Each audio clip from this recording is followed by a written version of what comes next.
हाय दोस्तों, कैसे आप लोग। तो आई होप आप लोग सब अच्छे होंगे। दोस्तों आज मैं आईपीओ के बारे में डिस्कशन करने वाला हूँ, क्योंकि ज़्यादातर लोगों का ना आईपीओ या तो जब आईपीओ में पैसा लगाते हैं तभी वो रिजेक्ट हो जाता है, या आईपीओ उनको अलॉट होता नहीं है। ठीक है, तो उसके ऊपर मैं आज डिटेल्स में एकदम बेसिक फंडा में मैं आपको बताने वाला हूँ कि आईपीओ में हमको क्या चीज़ देखना चाहिए, क्या चीज़ उसको एनालिसिस करना चाहिए और कैसे अप्लाई करना चाहिए। ठीक है, तो ज़्यादा आपका टाइम लेके ना मैं डायरेक्टली आपको आ जाता हूँ पॉइंट पे। ठीक है, पहला है what is the IPO. IPO का बेसिकली फुल फॉर्म ये होता है कि इनिशियल पब्लिक ऑफरिंग। तो IPO and IPO is initialised public offering in which share of private company are made available to the public for the first time, and IPO allow to company to raise equity capital from public investor। ठीक है, IPO का मतलब ये होता है, IPO जब company लेके आती है तभी आईपीओ, क्योंकि उनको कंपनी को होता है फंड्स की ज़रूरत। ठीक है, तो वो टाइम पे उनके पास फंड कहाँ से इकट्ठा हो, तो वो जब उनको पैसे की ज़रूरत पड़ती है तभी वो कंपनी वो स्टॉक मार्केट में लिस्ट करती है, जहाँ से जितने उनके सब्सक्राइब मतलब करेंगे या आईपीओ जो बाई करेंगे, वो जो भी पैसा रहेगा वो पैसा को कंपनी अपने फ्यूचर बिजनेस प्लानिंग के लिए वो कंपनी यूज करती है। अगला जो है, how to analyse an IPO. हम आईपीओ अगर हम लेते हैं तो उसको एनालिसिस कैसे करें कि कौन सा आईपीओ अच्छा है, या आईपीओ का उसका बैकग्राउंड क्या है या कंडीशन क्या है। फोकस, पहला जो है फोकस ऑन फाइनेंशियल रिजल्ट। ठीक है, जब भी हम आईपीओ लगाते हैं तभी आईपीओ लगाने के बाद उसके कंपनी के प्रीवियस प्रीवियस हम उसके हिस्ट्री चेक करते हैं, उसका 1-2 साल या 3 साल का उसका फाइनेंशियल ग्रोथ क्या है, कंपनी ने कैसा परफॉर्म किया है, उसके बेस पे। अगला जो है, get in idea of demand for the public issue. ये जो है बेसिकली क्या है कि हम चेक करते हैं, और जब आईपीओ वहां पे आपके ब्रोकर में दिखाएगा तभी दिखाता है कि वो IPO, if the demand for public issue is high it will most likely to oversubscribe. मतलब का जो अगर अच्छा उसका बिजनेस है, अच्छा ग्रोथ है, तो उसका जो सब्सक्राइबर होंगे ना वो सब्सक्राइबर ज़्यादा रहेंगे, 2x 3x। मतलब वो कंपनी के जो आईपीओ है वो मतलब रिटेलर को मिलना बहुत रेयर केस में मिलता है, जिसको बोलते हैं नसीब। अगर नसीब अच्छा रहा तो मिल गया, नहीं नसीब अच्छा रहा तो नहीं मिलेगा। अगला जो है, on the other hand if the demand is low is issue is mostly the will be under subscribe। मतलब ये हुआ कि अगर हम कंपनी जो आईपीओ लेके आई है, अगर वो कंपनी का मार्केट में डिमांड नहीं है तो उसके जो आईपीओ रहेगा वो ज़्यादा सब्सक्राइब नहीं होगा। तो ये सिनारियो में समझ लेना का कि ये जो आईपीओ है इसका जो कंपनी का जो ग्रोथ है वो काफ़ी अच्छा नहीं है, इसके लिए लोगों ने इसको ज़्यादा सब्सक्राइब नहीं किया है। ठीक है, तीसरा जो है, analyse future growth prospect of the company. मतलब यह है कि अगर कंपनी जो प्रोडक्ट है उसका उसके ऊपर कंपनी कितना हार्ड वर्क कर रही है नहीं कर रही है, या बिजनेस वो बिजनेस के उसको बढ़ाने में कितना अपना एफर्ट लगा रही है, तो उससे हमको मालूम पड़ता है कि उसका जो ग्रोथ है वो कैसा है। Benefit of investing in IPO. जब हम आईपीओ लगाते हैं तो उसका मोस्टली उसका बेनिफिट क्या होता है। पहला जो बेनिफिट है, गेन फ्रॉम द लिस्टिंग। मतलब समझो उसका जो प्राइस है, अगर समझो उसका जो आईपीओ का जो बेस प्राइस उसने 50 रुपया से लेके 60 रुपया के बीच में रखा हुआ है। ठीक है, बट वो जो कंपनी आईपीओ लेके आई है वो कंपनी का मार्केट में बहुत ज़्यादा डिमांड है। अगर नसीब से आपको आईपीओ अलॉट हो भी गया तो उसके जो लिस्टिंग का जो डिमांड होता है सीधे मतलब डबल या ट्रिपल का भी पोटेंशियल रखता है कि वो लिस्ट होगा प्राइस पे। दूस, अ, दूसरा जो है, कॉस्ट इफेक्टिव परचेज।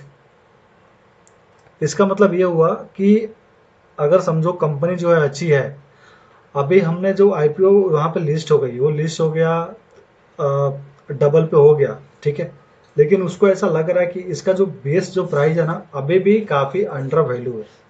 तो इसके लिए पब्लिक जो है वो कॉस्ट इफेक्टिव मतलब वो टाइम पे आईपीओ लगाती है या बाय करके रख लेती है, ताकि उसका फ्यूचर जो ग्रोथ है, फ्यूचर उनका प्लानिंग है, तो वो हिसाब से जो आईपीओ का जो प्राइस रहेगा, शेयर का प्राइस, वो काफ़ी ज़्यादा मतलब उम्मीद रहेगा कि और अप जाने के लिए। उसके बाद है IPO offer access to early stage company long term wealth creation.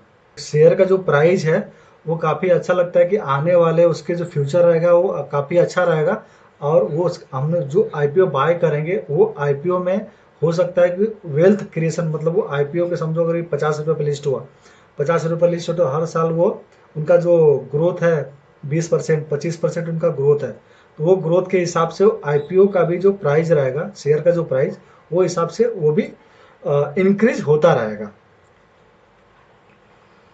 उसके बाद है what is the best timing to fill IPO. ये ज़्यादातर लोगों को ये शायद पता नहीं रहेगा कि हम आईपीओ को, जब भी हम आईपीओ अप्लाई करते हैं तब कब हमें वो आईपीओ को अप्लाई करना चाहिए। एज पर द सेबी का जो डेटा है, IPO accept application between 10 AM to 5 AM on weekend except holiday, outside of exchange hours are और या on weekend application remain to broker bank are forwarded to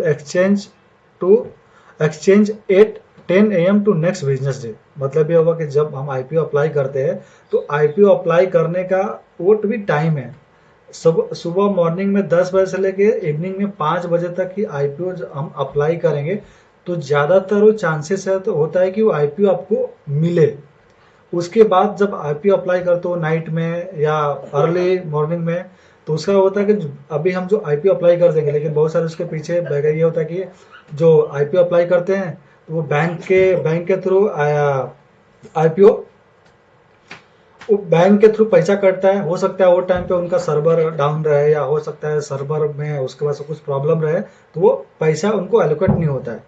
तो ये scenario में जो data रहता है वो डेटा नेक्स्ट डे भेजती है, उसके हिसाब से आईपीओ के अलॉट होने के चांसेस कम रहते हैं। अगला जो है why not invest in IPO. It is good question कि हम आईपीओ में इन्वेस्ट क्यों ना करें। IPO is the risky because of the variety of things like these are new company। इसका मतलब ये हुआ कि जब हम आईपीओ, कोई भी कंपनी का आईपीओ आता है तो उसके पहले हम आईपीओ के बारे, वो कंपनी के बारे में हम स्टडी करते हैं कि वो कंपनी करती क्या है, कंपनी का ग्रोथ कैसा है, कितने साल से कंपनी है और कंपनी का बिजनेस क्या है, फाइनेंस मतलब फ्यूचर ग्रोथ क्या है उसका। तो ये सब देखने के बाद ही हम वो आईपीओ में अप्लाई करते हैं। अगर समझो वो कंपनी का ग्रोथ ही कुछ है ही नहीं अच्छा और हमने आईपीओ लगा दिया, लगाने के बाद उसके बाद से उसका जो प्राइस है वो जो बेस प्राइस से भी नीचे डाउन लिस्ट हो गया। बहुत सारे जो आईपीओ में, ज़्यादातर आईपीओ में ये प्रॉब्लम हमने फेस किया है। अगला जो है व्हाई इज आईपीओ रिजेक्टेड। ये भी ज़्यादातर, ये मुझे लगता है कि रिटेलर का ये जो क्वेश्चन है ना, ज़्यादातर ये होता है कि जब हम आईपीओ अप्लाई करते हैं तभी वो आईपीओ ज़्यादातर रिजेक्ट क्यों होता है। ठीक है, एज पर द गवर्नमेंट का जो डेटा है, one of the most common reason for rejection in IPO application is enter invalid और incorrect information on the application form while usually typing error या सिंपल ओवरसाइट्स। मतलब ये हुआ कि जब हम आईपीओ अप्लाई करते हैं तो बहुत सारी चीज़ें हमने देखते नहीं है, फटाफट हमने फ़ोन से अप्लाई कर देते हैं, लेकिन कुछ छोटी छोटी जो चीज़ें हैं वो उनके डेटाबेस से वो मैच नहीं होता है। इसके वजह से वो ज़्यादातर आईपीओ जो होता है वो रिजेक्ट होता है। तो दोस्तों ये था ओवरऑल, मैंने एकदम सिंपल भाषा में आपको मैंने आईपीओ होता क्या है उसके बारे में समझाया। और दोस्तों आप चैनल पे नए हो तो प्लीज़ मेरे चैनल को लाइक और सब्सक्राइब करें और अपने फ्रेंड सर्कल में भी फॉरवर्ड करें।